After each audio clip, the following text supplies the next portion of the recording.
बिस्मिल्लाहिर्रहमानिर्रहीम। पार्ट 30 में खुश आमदीद। लास्ट पार्ट में आपको बताया था कि हजरत बिलाल हबशी रजी अल्लाह तआला अन्हो ने कैसे काबे के अंदर रखे बुतों के ऊपर गंदगी फेंकी, चूंकि वो अभी गुलाम थे और अब्दुल्ला बिन जुदान उनके मालिक थे। इसलिए कुरैश के कबीले वाले अब्दुल्ला बिन जुदान के पास गए और आपकी शिकायत लगाई। उसके बाद अब्दुल्ला बिन जुदान ने फौरन कुरैश को 100 दिरहम दिए ताकि बुतों की जो तौहीन हुई है इसके बदले इनके नाम पर कुछ जानवर ज़िबा कर दिए जाएं। फिर वो हजरत बिलाल रजी अल्लाह तआला अन्हो की तरफ बढ़ा। इसने इन्हें रस्सी से बांध दिया, तमाम दिन भूखा और प्यासा रखा। फिर तो इसका रोज का मामूल बन गया, जब दोपहर के वक्त सूरज आग बरसाने लगता तो इन्हें घर से निकालकर तपती हुई रेत पर लटा देता। उस वक्त रेत इस कदर गर्म होती थी कि अगर इस पर गोश्त का टुकड़ा रख दिया जाता तो वो भी भुन जाता था। वो इसी पर बस नहीं करता था, एक वजनी पत्थर मंगाता और इनके सीने पर रख देता ताकि वो अपनी जगह से हिल भी ना सके।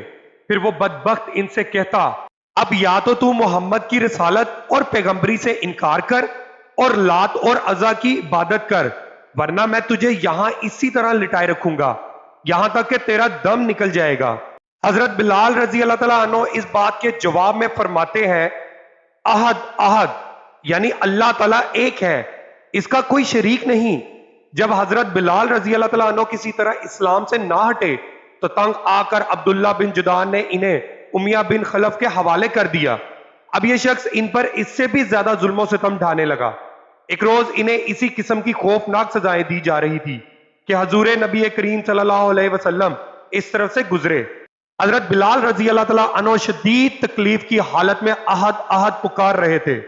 आपने इन्हें इस हालत में देखकर फरमाया, बिलाल तुम्हें यह अहद अहद ही निजात दिलाएगा।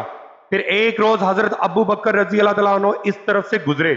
उमिया बिन खलफ ने इन्हें गर्म रेत पर लिटा रखा था, सीने पर एक भारी पत्थर रखा हुआ था। उन्होंने ये दर्दनाक मंजर देखकर उमिया बिन खलफ से कहा, क्या इस मस्कीन के बारे में तुम्हें अल्लाह का खौफ नहीं आता?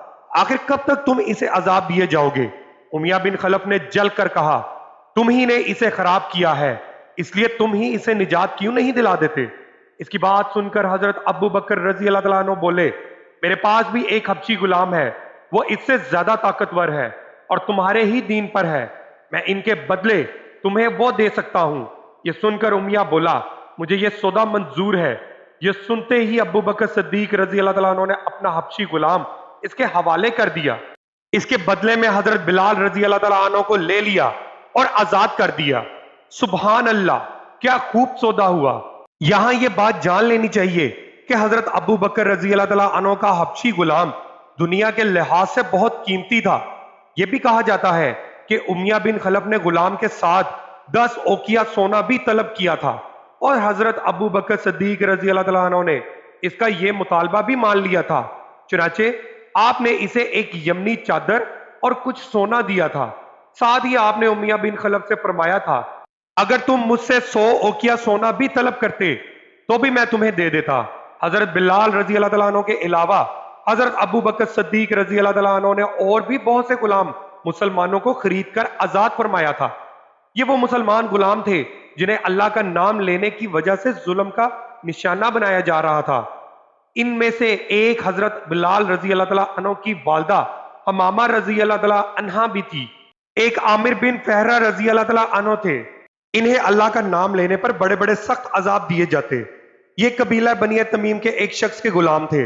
वो हजरत अबू बकर सिद्दीक रजी अल्लाह तआला अन्हु के रिश्तेदार थे।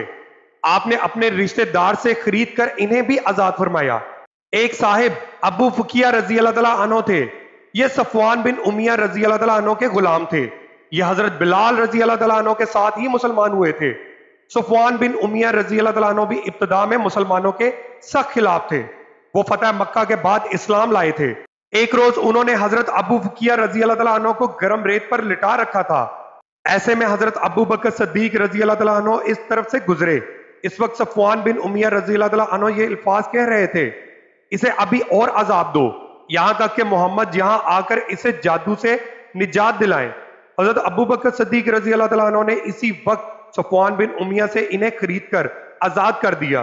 इसी तरह जुनैरा रजी अल्लाह तआला अन्हा नामी एक औरत को मुसलमान होने की बुनियाद पर इस कदर खौफनाक सजाएं दी गईं कि वो बेचारी अंधी हो गईं। एक रोज अबू जहल ने इनसे कहा, जो कुछ तुम पर बीत रही है ये सब लात और अज़ा कर रहे हैं। ये सुनते ही जुनैरा रजी अल्लाह तआला अन्हा ने कहा, हरगिज नहीं, अल्लाह की कसम, लात और अज़ा ना कोई नफा पहुंचा सकते हैं ना कोई नुकसान। ये जो कुछ हो रहा है आसमान वाले की मर्जी से हो रहा है। मेरे परवरदिगार को यह भी कुदरत है कि वो मुझे मेरी आंखों की रोशनी लुटा दे। दूसरे दिन वो सुबह उठी तो इनकी आंखों की रोशनी अल्लाह ताला ने लुटा दी थी। इस बात का जब काफरों को पता चला तो वो बोल उठे, ये मोहम्मद की जादूगरी है। हजरत अबू बकर सिद्दीक रजी अल्लाह तआला अन्हु ने इन्हें भी खरीद कर आजाद कर दिया। आपने जुनैरा रजी अल्लाह तआला अन्हा की बेटी को भी खरीद कर आजाद किया। इसी तरह नादिया नाम की एक बांदी थी, इनकी एक बेटी भी थी। दोनों वलीद बिन मुगीरा की बांदियां थीं। इन्हें भी हजरत अबू बकर रजी अल्लाह तआला अन्हु ने आजाद कर दिया। आमिर बिन फहीरा की बहन और इनकी वालदा भी ईमान ले आई थी। ये हजरत उमर के मुसलमान होने से पहले इनकी बांदियां थी। हजरत अबू बकर सिद्दीक ने इन्हें भी खरीद कर आजाद कर दिया। ईमान लाने वाले जिन लोगों पर जुल्म ढाए गए इनमें से एक हजरत खब्बाब रजी अल्लाह तआला अन्हु भी हैं।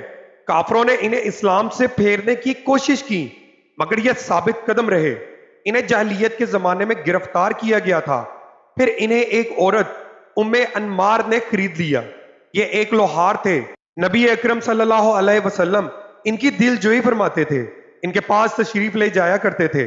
जब ये मुसलमान हो गए और उम्मे अनमार को ये बात मालूम हुई तो इसने इन्हें बहुत खौफनाक सजाएं दी। वो लोहे का कड़ा लेकर आग में गर्म करती, खूब सुरख करती, फिर इसको हजरत खब्बास रजी अल्लाह तआला अन्हु के सर पर रख देती। आखिर हजरत खब्बास रजी अल्लाह तआला अन्हु ने आप सल्लल्लाहु अलैहि वसल्लम से अपनी मुसीबत का जिक्र किया तो आपने इनके लिए दुआ फरमाई। नबी अकरम सल्लल्लाहु अलैहि वसल्लम की दुआ के फौरन बाद इस औरत के सर में शदीद दर्द शुरू हो गया। इस दर्द का असर यह हुआ कि वो इससे कुत्तों की तरह भौंकती थी। आखिर किसी ने इसे इलाज बताया कि वह लोहा तपाकर सर पर रखवाए। इसने ये काम हजरत खब्बाब रजी अल्लाह तआला अन्हु के जिम्मे लगाया। अब आप वो हल्का खूब गर्म करके इसके सर पर रखते। इंशाअल्लाह पार्ट 31 आपकी खिदमत में कल पेश करेंगे।